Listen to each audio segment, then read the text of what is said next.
Extra vibe Run me exclusive. now out, phenomenal. Lyrical quote out, dance of phenomenal. CJ Indri Pavation.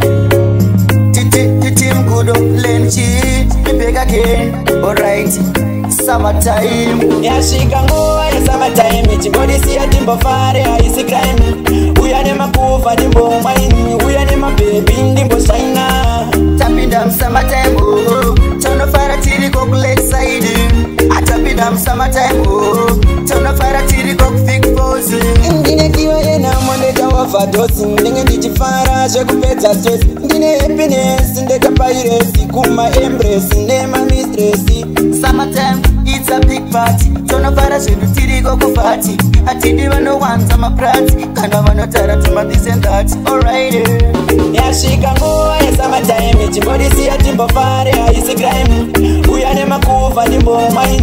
We are never baby in the bush, tapping them summertime, oh. Turn the fire till the cook lakeside. I tapping them summertime, oh. Turn the fire till the cook thick pose. Kama faro ndiri mambo ngetandi.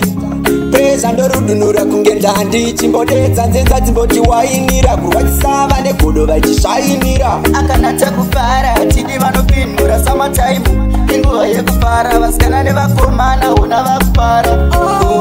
Atiende kunorara. Yasvika nguva yesummertime. Chimbodisiya timbofare haisi crime.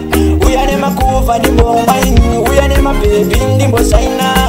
Tapinda summertime, oh. Tonofara tiri koku lakeside. Atapinda summertime, oh. Tonofara tiri koku thick pose. Ndine kiwa yena mwende jawa fadosi. Ndinge ndichifara shekupeta stress. Ndine happiness, ndeka piracy. Kuma embrace, ndema mistress. Summertime, it's a big party. Tonofara shedu tiri koku party.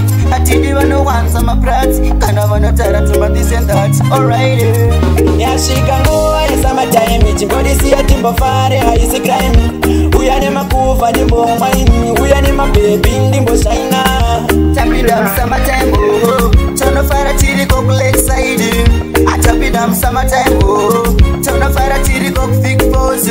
Pamafaro ndiri mambo ngetandi. Presa ndorudunura kungendandi. Chimbodetsa nzenza dzimboti wainira. Kurwatisava negodo vachisvainira. Akanata kufara tidi vanopinura summertime. Inguva yekufara vasikana nevakomana una vakufara.